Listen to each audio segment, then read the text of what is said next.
بسم اللہ الرحمن الرحیم، السلام علیکم ورحمۃ اللہ۔ نون لیگ اور پیپلز پارٹی کے اندر جو اس وقت لڑائی چل رہی ہے اس کے متعلق رانا ثناءاللہ نے بذات خود اس کا اعتراف کر لیا ہے، مان لیا ہے اور پوری قوم کے سامنے اس حقیقت کو تسلیم کر لیا ہے کہ بالکل ہمارے درمیان اختلافات موجود ہیں اور وہ اختلافات ہیں وزارت عظمیٰ کو لے کر۔ دیکھیں، اب آپ ذرا امیجن کریں، اب 2 منٹ کے لیے آپ اس بات کے اوپر فوکس کریں، آپ ذرا غور کریں۔ رانا ثناءاللہ سینیٹر بننے کے بعد بطور نون لیگ کے ایک رکن کے طور پر، نون لیگ کے ایک اہم ترین عہدیدار کے طور پر کیا بات کر رہا ہے؟ آج رانا ثناءاللہ طاقت کے ایوان میں آنے کے بعد، پہنچنے کے بعد وہ یہ بات نہیں کر رہا کہ ہمیں عوام کی خدمت کرنی ہے، عوام کے مسائل حل کرنے ہیں، یا ہم نے ملک کے اندر پولیٹیکل اکنامک سٹیبلٹی لانی ہے، بلکہ وہ کیا بات کر رہا ہے؟ وہ بات کر رہا ہے کہ ہمیں اس وقت وزارت عظمیٰ کی پڑی ہے، ہم تو مریم نواز کی وزارت عظمیٰ کے لیے کام کر رہے ہیں، شہباز شریف کی چھٹی کے اوپر بات ہو رہی ہے، اور اگلی گورنمنٹ ہر صورت میں نون لیگ کی ہی بنے گی۔ یعنی آج بھی ان کو فکر اس بات کی پڑی ہے، آج بھی فکر ان کو اس بات کی لگی ہے کہ موجودہ گورنمنٹ بھی ہمارے پاس رہے، اگلی گورنمنٹ بھی ہمارے پاس رہے، بجائے اس کے کہ کسی اور کے اوپر توجہ دینے کے۔ عمران خان تو کئی مرتبہ ان کا پول کھول چکا ہے، بتا چکا ہے۔ اب لائیو شو کے اندر جو رانا ثناءاللہ نے پیپلز پارٹی کے ایک اور اہم ترین رہنما قمر زمان کائرہ کے ساتھ جو ڈبیٹ کی ہے، وہ بڑی اہمیت کی حامل ہے، اور اس کے اندر بڑی دھماکے دار قسم کی خبریں رانا ثناءاللہ نے دی ہے، اور رانا ثناءاللہ نے تمام کی تمام حقیقت کھول کے سامنے رکھ دی ہے۔ اب ہوا کیا؟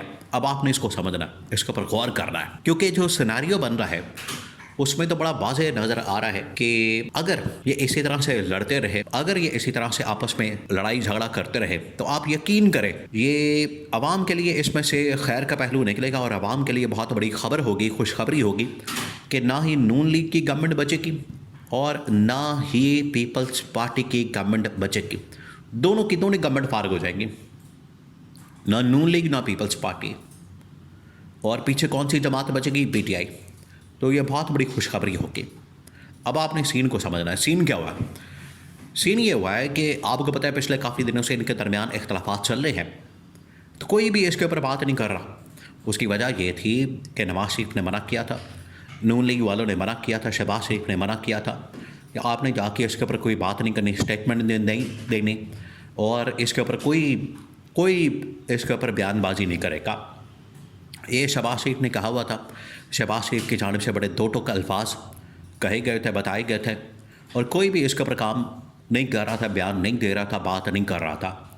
پھر رانا ثناءاللہ کو یہ ٹاسک دے کے میڈیا کے اندر بھیجا گیا تاکہ آپ جا کے بتائیں، میڈیا کو بھی آگاہ کریں، قوم کو بھی آگاہ کریں کہ ہمارا پلان کیا، منصوبہ کیا، اور ہم چاہتے کیا ہیں، وزارت عظمیٰ کے متعلق ہماری پالیسی کیا ہے۔ تو رانا ثناءاللہ سے سوال کر لیا، 2 ٹی وی ٹاک شوز کے اندر بار بار ایک ہی سوال کیا گیا، اور رانا ثناءاللہ نے اس کی تصدیق کر دی۔ رانا ثناءاللہ سے پوچھا گیا کہ اس وقت آپ کا جو پھڈا چل رہا ہے، اس وقت جو آپ کی لڑائی ہے پیپلز پارٹی کے ساتھ، وہ کس مسئلے پر ہے؟ انہوں نے کہا کہ مسئلہ صرف ایک ہے، وہ ہے وزارت عظمیٰ کا، جو اس وقت شہباز شریف وزیر اعظم ہے۔ دیکھیں، آپ نے ایک اور بات نوٹ کرنی ہے۔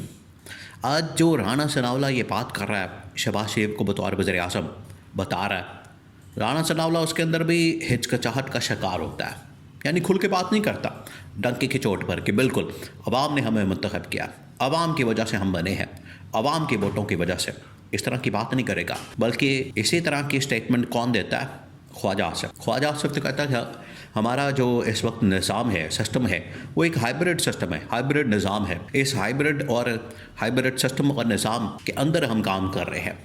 وہ تو کھلا کے بات کرتا ہے پوری دنیا میں آ کے، بغیر کسی ہچکچاہٹ کے وہ تو بات کر دیتا ہے۔ بالکل اسی طریقے سے رانا ثناءاللہ بھی یہ بات کرتا ہے، تسلیم کرتا ہے، اور اس بات کے اندر یہ حقیقت موجود ہے کہ رانا ثناءاللہ بھی اس بات کو مانتا ہے کہ آج جو ہم گورنمنٹ کے اندر بیٹھے ہیں، حکومت میں، یہ عوام کی سپورٹ اور ووٹ کی وجہ سے نہیں ہے، بلکہ اسٹیبلشمنٹ کی سپورٹ کی وجہ سے ہے۔ پھر اس نے کہا کہ اگر ہم نے آنا ہے تو شہباز شریف کو ہٹا کے وزیر اعظم مریم نواز کو بنا دیں.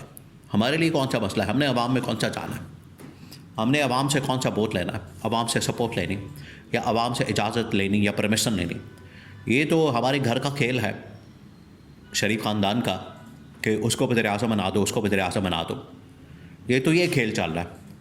دیکھیں حالانکہ اصولاً یہاں پر ہونا یہ چاہیے تھا. رانا ثناءاللہ سے سوال کیا جاتا ہے کہ اگر مریم نواز کو وزیر اعظم بنا دیا جائے گا تو اس کے بعد پنجاب کس کے پاس جائے گا؟ کیا پنجاب مریم نواز کے بیٹے جنید صفدر کے پاس چلا جائے گا، یا پھر حمزہ شہباز کے پاس چلا جائے گا، یا پھر کسی اور کے پاس چلا جائے گا؟ کیونکہ جانا تو خاندان کے اندر ہی ہے، یہ بات تو طے. باہر نہیں نکلنا، یہ کام خاندان کے اندر رہے گا اور یہی لوگ آخرکار آگے آئیں گے اہم ترین پوزیشن کے اوپر. تو رانا ثناءاللہ کسی غلط فہمی کے اندر نہ رہے کہ یہ سینیٹر سے آگے وزیر اعظم بن سکتا ہے. یہ تو نہیں بن سکتا، اور ان کے لیے یہ ضرور کام کر سکتا ہے، ان کے پیچھے ہاتھ باندھ کے کھڑا ہو سکتا ہے، وزیر اعظم نہیں بن سکتا. تو یہ رانا ثناءاللہ نے خود اس بات کا اعتراف کر لیا کہ بالکل آگے آنے والے دنوں میں مریم نواز کو وزارت عظمیٰ بنانے کے لیے جو لابنگ کی جا رہی ہے اس کی وجہ سے پھڈا پڑ گیا ہے، کیونکہ یہ لوگ بنانا چاہتے ہیں بلاول بھٹو کو وزیر اعظم. یہ رولا ہے، یہ جو اس وقت لڑائی ہو رہی ہے. عمران خان نے ان کے بارے میں بتا دیا تھا اور پوری پاکستانی قوم کو آج اس کا پتہ لگ چکا ہے. لوگوں کو اتنا شعور ہے، لوگوں کے پاس اتنی اویئرنیس ہے، لوگ اب سیاسی طور پر اتنے سمجھدار ہو چکے ہیں، اتنے باشعور ہو چکے ہیں کہ ان کو پتہ ہے کہ یہ جو چالیں چل رہے ہیں، یہ جو کام کر رہے ہیں، یہ جو ان کی جانب سے لڑائی کی جا رہی ہے، ایک تو یہ فرینڈلی ایک دوسرے کے ساتھ نورا کشتی ہو رہی ہے، دوسرا ان کی جو آپس میں لڑائی ہو رہی ہے وہ عوام کے مفاد میں یا عوام کے فائدے کے لیے یا عوام کے کام کے لیے، ترقیاتی کام کے لیے، ملک کو سنوارنے کے لیے، ملک میں سیاسی معاشی استحکام کے لیے، بے روزگاری ختم کرنے کے لیے، مہنگائی ختم کرنے کے لیے. یہ اس بات کی لڑائی نہیں ہو رہی. لڑائی ہو رہی ہے وزارتوں کی، عہدوں کی، صدارتوں کی اور وزارت عظمیٰ کی. اس بات کے اوپر ان کی لڑائی ہو رہی ہے. اب آپ خود فیصلہ کریں. اب آپ کے سامنے سچویشن ہے، آپ کے سامنے ساری حقیقت ہے. اب آپ خود فیصلہ کریں.